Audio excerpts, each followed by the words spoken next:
Hello everyone, welcome back to the channel. Once again, we are taking a look at a new episode of Star Wars: The Bad Batch. This is episode 2, entitled Cut and Run. Before I go any further, I should mention that there will be spoilers in this video, so if you haven't watched this episode of the series, you probably shouldn't be watching this video unless you really want to be spoiled. With that out of the way, let's get right into the review. So we pick up the story right where we left off at the end of episode 1, with the Batch flying through hyperspace after rescuing Omega from the cloning facility on Kamino. They are headed to Seleucami to meet up with a former clone named Cut, who deserted the clone army and settled down to raise a family. In Cut's family homestead, there's a discussion about the fact that Commander Rex had visited him and had told Cut about the behavioral implants that were causing the clones to turn on their Jedi Masters. Hunter and Cut head into town and learn that the Empire is clamping down control and seizing ships and registering all citizens with a chain code. This means that traveling anywhere under the radar is increasingly difficult. Cut wants to get his family off this planet via shuttle, so they need to find a way to forge the necessary credentials. Back at the homestead, Omega makes the mistake of going past the fence perimeter and nearly attacked by a Nexu, a fierce cat-like creature that we first saw introduced in Attack of the Clones.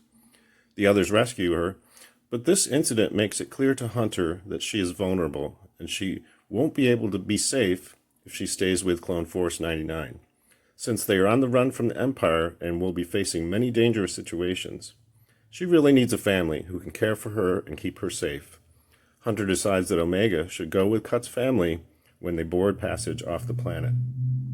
But getting on the shuttle won't happen without each of them having a chain code. Tech devises a plan to get their ship impounded so he can infiltrate the Imperial spaceport and gain access to the area where the identification discs are kept. But there's a complication because Omega is on the ship along with Tech and Echo when it is taken to the impound yard. Once inside, they successfully steal the discs, and then Omega takes the initiative in order to deliver them to Hunter and Cut's family as they are waiting to board the shuttle. The Imperials discover the presence of the members of the team near the impounded ship, and a firefight breaks out. There's an emotional scene as Hunter tells Omega that she needs to get on the shuttle with Cut and his family. She initially goes along with this, but ultimately runs back to join the rest of the team, as they successfully break free from the impound yard and take off. The episode ends with Hunter accepting that Omega wants to stay with them, and that's just the way it's going to be. I really enjoyed this episode since it helped develop Hunter and Omega's characters more.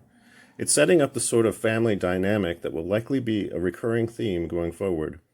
It will be interesting to see how much of this emotional attachment becomes a potential liability as the Batch tries to avoid entanglements with the Empire. That's all I have for you today. Please feel free to let me know what you thought of this episode in the comments. And if you enjoyed this video, please click the like button and subscribe to the channel if you want to see more reviews of the series going forward. Until next time, I hope you're having a great day, and may the Force be with you. Thanks for watching.